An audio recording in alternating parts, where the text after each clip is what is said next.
Wes Anderson's next film, which was very, very good. I liked it a lot. Yeah, first film that's been accepted into the Cannes Film Festival. So, let's see. Wes Anderson started out, I believe it was 1990, I forget, maybe 1996. He came out with Bottle Rocket, which was an interesting little film. Then he followed that up with Rushmore, very good movie. Then Royal Tenenbaums, which is normally held as his greatest film. Most people find that still to be his best film. A lot of people are saying now that Moonrise Kingdom might actually be a big return to form because after Royal Tenenbaums we had Life Aquatic with Steve Zissou, which I like. I still hold that as my favorite Anderson film. A lot of people gave that film a lot of slack, which I don't think. I mean flack, not flack. Did I say? You I said said something else. All right, yeah. Which I don't think it quite deserved, but I can understand why because there is a lot of Wes Anderson goes a long way with that one.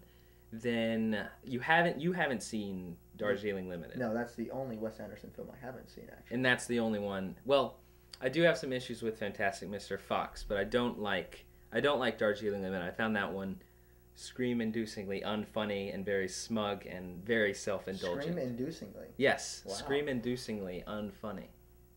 So now we have Moonrise Kingdom, which could be a return to form, which I do think is more of a return to form, much more of a basic story. The thing in Fantastic Mr. Fox, you felt a lot like it was a lot of men in corduroy suits sitting in very giant living rooms drinking red wine in New York talking about what a kids movie could be like. And yet you watch it and it's more about the adults in the story than it is about the kids, even though the original Fantastic Mr. Fox was about the kids.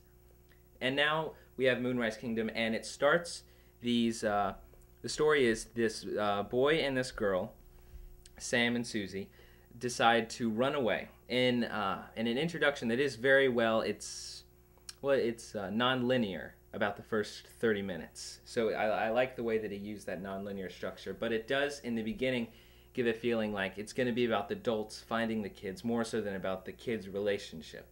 And I will say I did find that he did focus more on the kids' relationship with each other because it did seem like he really cared about those characters more so than in things like Fantastic Mr. Fox. It harks back more towards the way he treated the children in Royal Tenenbaums or Rushmore, in which you really do care about the younger audience. That's a good point. Yeah, it does definitely. Yeah. It is focused more on the kids. Because then also in the end with the scouts, later on, it does focus a lot. But it does still have that more postmodern, removed, emotionally removed, because it starts. You said Wes Anderson's like creating his own world. Right, because it starts and the camera moves very orchestratedly around the house, and it has the whole thing of, especially with the orchestra that plays in the background throughout it, it's about deconstructing a situation and then putting it back together piece by piece, which does normally give it that stale quality that most people like, or that deadpan quality that most people like. So I do think it still has that deadpan quality, but there are somewhat cracks in the deadpanness of its characters to allow emotions to come in.